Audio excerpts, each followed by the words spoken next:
Centre de Pelé vers Papin qui dévie habilement vers Qu'ils, qui reprend. Et but fantastique de Qu'ils. Je suis arrivé. How can I say it? Je suis arrivé. Say it again. Arrivé. Je suis arrivé in Marseille. I don't know what 89 is in French. Oh, that's too difficult. It was in 1989 in July, and I think it was about 2 weeks before the championship started in Lyon. I always remember it was very, very, very hot. And I think then everybody maybe doubted why Tappy had spent 4.5 million English pounds on me.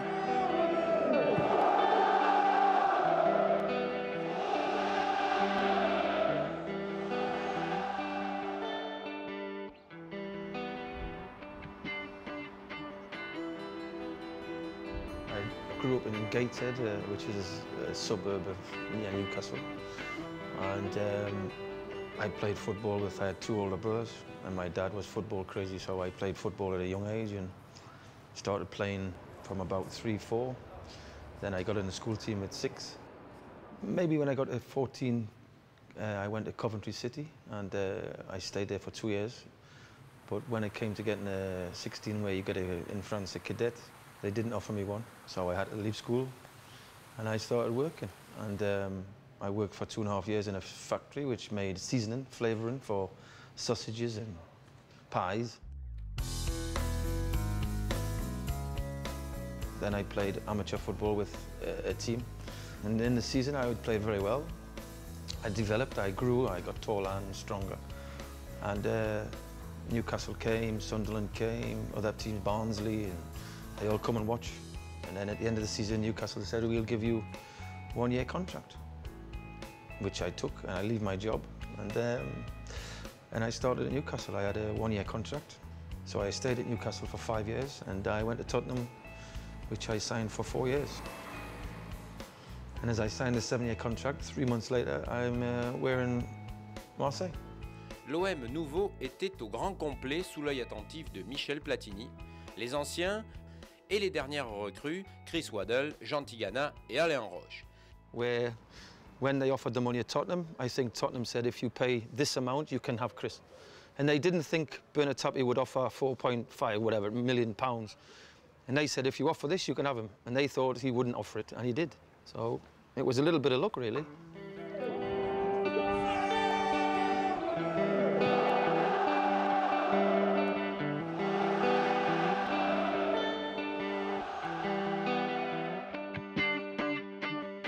When I came, the players were fit. They'd been training for 2-3 weeks. They were all fit. They'd been in the mountains, they'd been running, and I did nothing.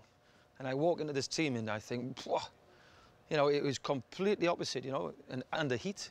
And that's why all the players started calling me roast beef. So... Samedi matin, sur la pelouse encore convalescente du stade Vélodrome après le concert des Pink Floyd, les joueurs marseillais effectuent le traditionnel décrassage en toute décontraction. Gérard Gilly continue de peaufiner la condition physique de Chris Waddle et les autres trottinent au sol. I always remember it was very, very, very hot. So it was a big change straight away. I was feeling the pressure a little bit, trying to get fit. And also, the language was a problem. I had a small baby at the time. My wife was in a hotel, and it was very, very, very difficult. You know, just to go to the shop and ask for a piece of bread or a sandwich, it was all very, very difficult, and it was quite depressing. And to arrive in Marseille in 2 weeks before the championship, I thought maybe 2-3 weeks to get fit and then start playing. But the first game was in 2 weeks, and they put me on the bench in Lyon, and I didn't feel right. But Tapie said, you're a substitute, and I came on half-time when we were winning 3-0 or 4-0. Ballon toujours bien enveloppé. Paquet cadeau pour Papin. Papin. Il s'est claqué. And I ended up wearing the captain's armband. Jean-Pierre Papin pulled his hamstring, and he had to go off. And he put the armband around my arm. And Brassard transmis à Chris Waddle. Which was bizarre because I could basically count to 10 in French and say hello and goodbye, and that was it. But I felt all right because of the adrenaline, and I think I was in a great team. So I felt excited, so I think that got my fitness through. After, Jean-Pierre, who I obviously got quite friendly with, who spoke the best English in the changing room. So Jean-Pierre said, why don't you come and live at my house till you find a house? And I let my wife go back to England for a period because she was going crazy. And I lived with Jean-Pierre for 6 weeks, 8 weeks, which was a good help. And Jean-Pierre was very helpful. And I think he was quite clever as well, because I think when I used to pick the newspapers up and say, what does that say? And I think it was bad at the time. And I think Jean-Pierre used to say, oh, it just says that you're getting better and your fitness is good. And I think it was more or less saying I wasn't very good, but he turned it round. So, you know, he helped me a lot with my confidence. And once I got my confidence, you know, when I moved into my house, that's when, obviously, it all happened.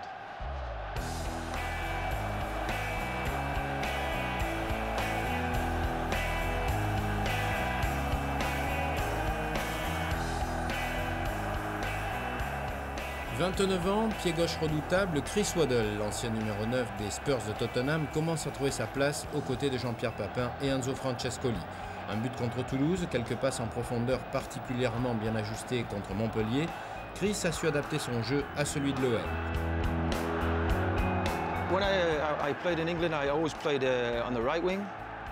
I started on the left wing because I was predominantly left-footed. And when I first signed for Marseille, they wanted to put number 10 on me and say, I want you to play behind Jean-Pierre. And I'd never played sort of this role before. And I found it very difficult at first for them to say. And I remember we go in the changing room one day on a Tuesday or a Wednesday, and we basically, Gérard Gilly, who was coach at the time, said, give me the pen with Jean-Pierre Bernays. And they said, where do you want to play? And I put it on the right, a cross on the right. And they said, not here. And I said, no, here. And they said, OK, Saturday, you play here. En reculant d'un cran, Chris Waddle peut devenir l'un des meneurs de jeu de l'équipe, un rôle sur mesure que Gérard Gilly, l'entraîneur marseillais, lui attribue en toute confiance. Il a beaucoup d'activités, donc c'est un garçon qui est en permanence disponible.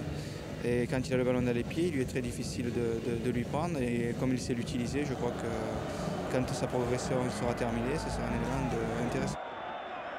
And we played Paris Saint-Germain on the TV on the Friday, live on the television. And I was lucky enough to score, which I know a lot of people have seen the goal many, many times, and where I flick it over Bat's head, and I nearly missed the back heel into the goal.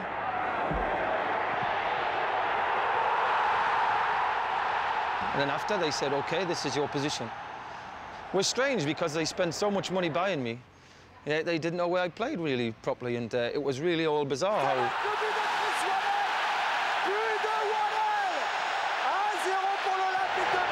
But from then on, I said, now Marseille will see the real Chris Waddle.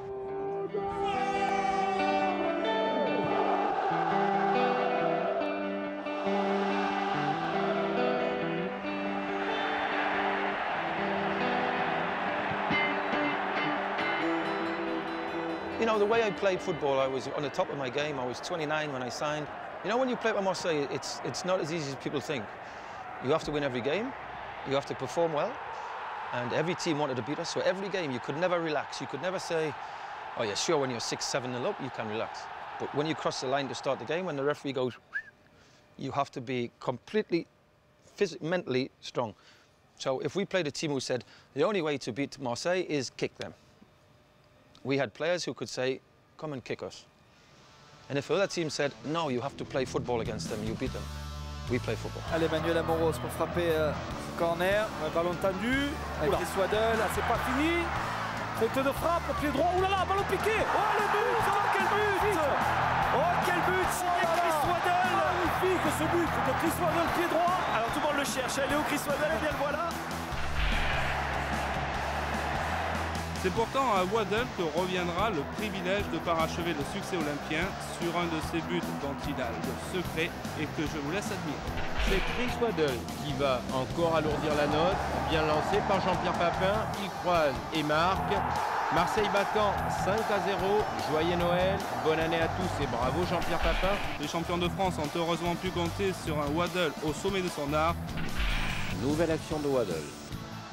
In the role I had in the team, you know, I didn't have to keep defending and running this way and running that way, then run this way.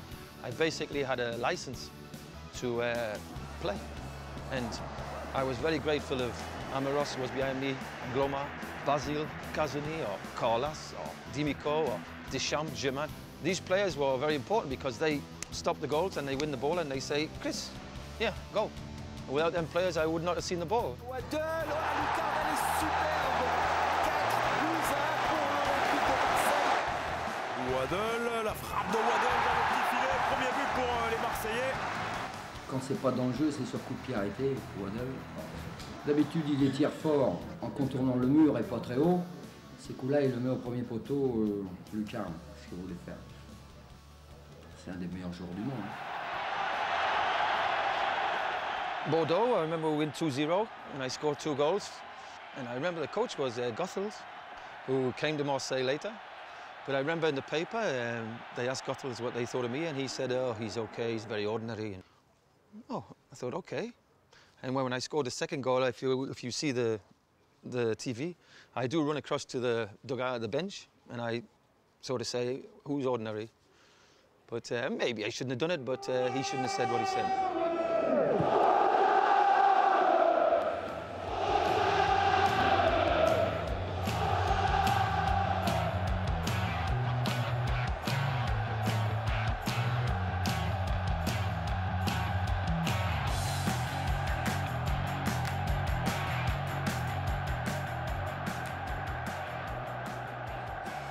I've always played football with a smile, and I like communication with the crowd, and I like the smile, and you know, football's entertainment.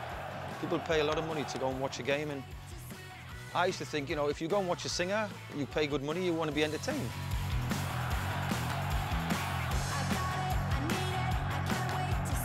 This was basically, if I missed a shot or I did something stupid, it was basically saying I was a donkey.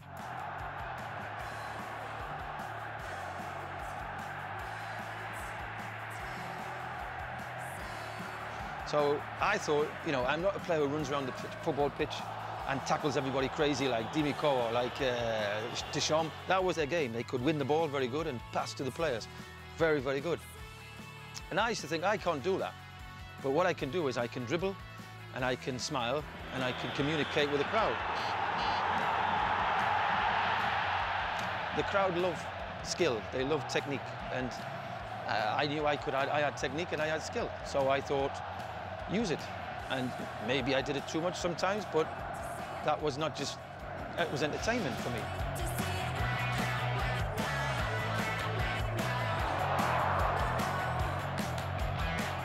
I couldn't do what I did in France, what I did in England, no. I could play football a certain way, but to communicate with the away fans, no, not possible. I think the difference in France and England is, you know, if you play for one team, most of the other teams don't like you. Waddle, oula. Il est passé, ouais, il est passé. When I was on the wing or the ball was a free kick, I'd go and say, oh, Waddle, Waddle. And I became, it wasn't just Marseille, it sort of spread around the whole of France. C'est vraiment fantastique. Un homme qui arrive à faire lever les foules, Waddle. Et regardez le public.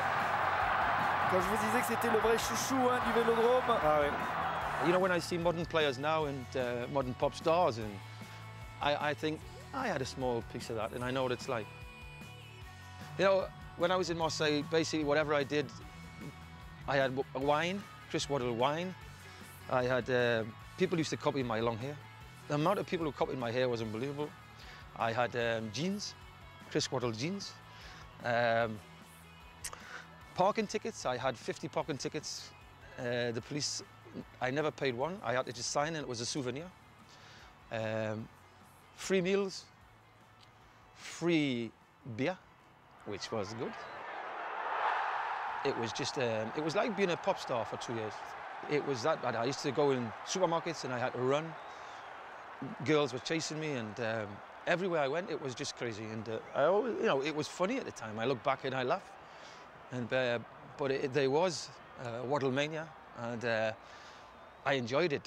It was good fun, and I enjoyed it. But you know, when you get to 30, 31, and you still get these people chasing you and screaming, and you think, whoa, whoa, whoa, whoa, I'm an old man now. And if I'd been 21, it might have been different. But it was bizarre. But because I think the certain way I played, and I think because I try to communicate with a smile, I think that's why, hopefully, I'll be remembered in France for a long time. But I think I won a lot of friends by the way I played football.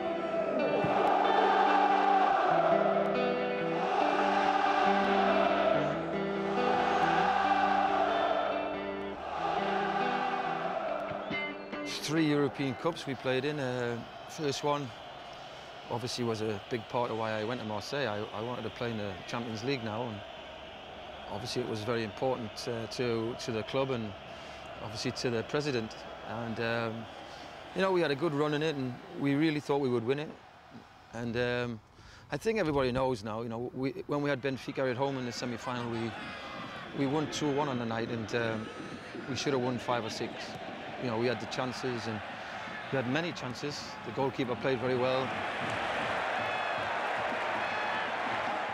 And it was a little bit frustrating. But, you know, when you were in this team, it doesn't matter where you played, you always thought you would win games. So, all right, going to the Stadium of Light in Lisbon was a difficult game, but nothing we thought we shouldn't win.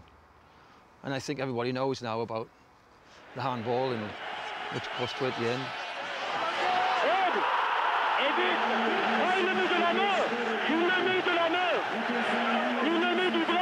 And maybe, you know, the first year in it was a learn for the team. It was a good learning experience to get so far. And once we lost to Benfica, I think we all knew Milan would win it. Everybody said Milan were the best team in the world, and we used to think, no, we are the best team in the world. And we wanted the chance to prove it, and we didn't get the chance that year, and it was very disappointing.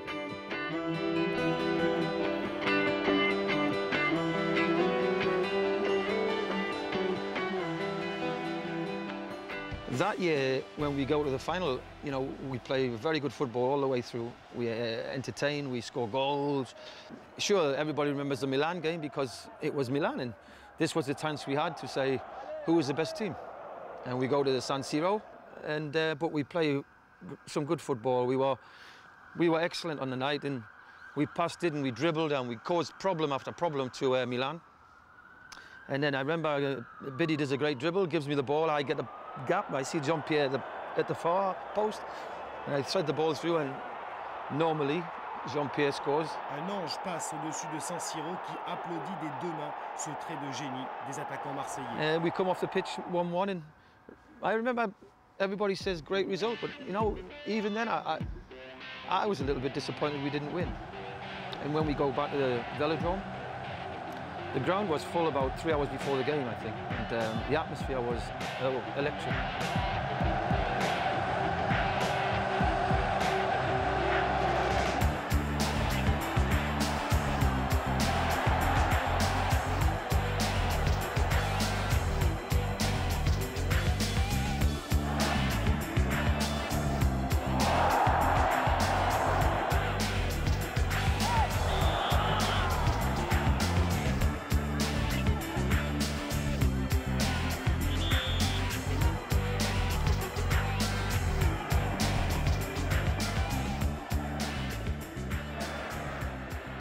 I had problems in the game. I had 3 challenges on the back of my head off Maldini and Baresi, and you know, I think I keep smelling the salts. I kept getting blurred vision, and I had a terrible headache. And but I just played on memory. I cannot, in certain parts of the game, I didn't remember after. I remember the goal. The goal was bizarre because it was the 3 strikers who everybody talk about. Everybody say Papin, Waddle, Pelé, and everybody used to say these 3 attackers are very difficult to contain. You can't stop these guys. Centre de Pelé vers Papin qui dévie habilement vers Qu'ils, qui reprend et but fantastique. And it was strange. A pity crosses it. Jean-Pierre heads it across to me, and I score with my right foot, a volley, which I can't remember doing that again.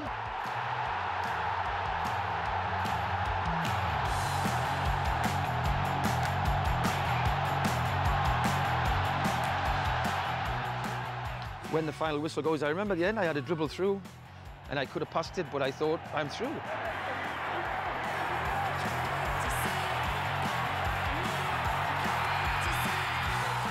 I still say now it was a penalty, and the floodlight go out, and but the game stands, and Milan players tried to stop the game, walk off the pitch, and they got banned for a year the next year. So, but I remember the game, and we scored, and after I went for a meal in Americana, and I felt terrible. And where I should have been celebrating and been very happy, I felt very, very poorly, and I remember being sick outside, and then the next thing I was in an ambulance, and I have problems in which I couldn't play for 10 days. I'm sure everybody, when they think of Chris Waddle in Marseille, they'll always talk about the goal against Milan. And if people say to me about great teams, I would put Marseille, that team I played in 91, 92, I would say that was possibly one of the best teams ever in Europe.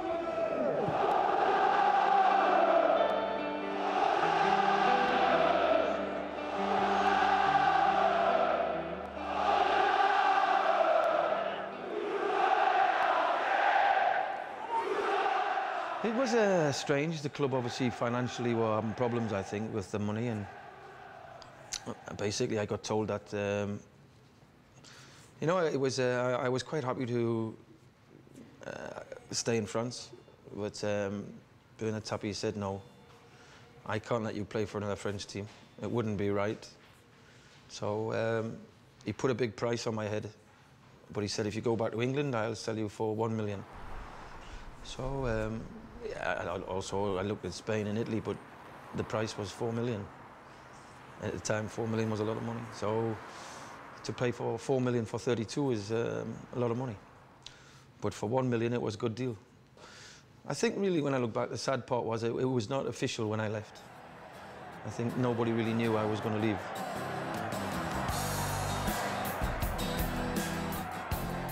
You know, it happened very quick. 1 minute I was in my house in Aix, and the next minute I was in a hotel in Sheffield. But I always felt, you know, I left very quickly, and I think I would like to have said a proper farewell and play one more game, and at the end, obviously, I'd like to have shown my respect to the crowd, and it didn't happen, and so that was disappointing for me, because I'd like to have said, last game, this is my last game, thank you, bye.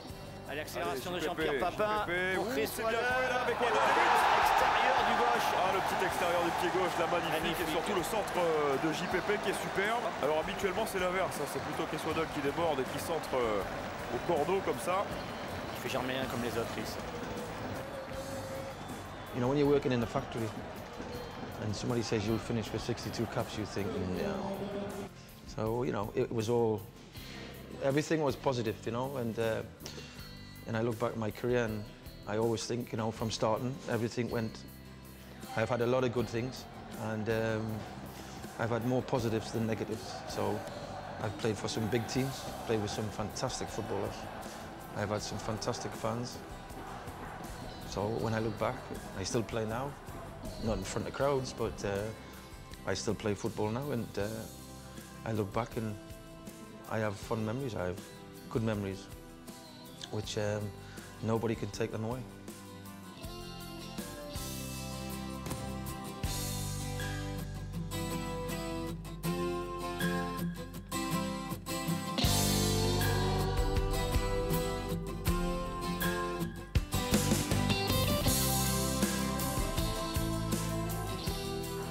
This good-looking guy's me. This ugly guy is Basil Bully.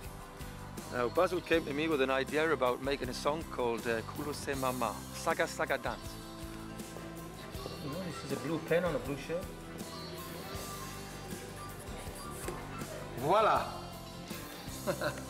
Luckily enough, people will still remember me, and hopefully they'll watch this DVD, and I'd like to thank you all for all the respect you give me, and it goes both ways.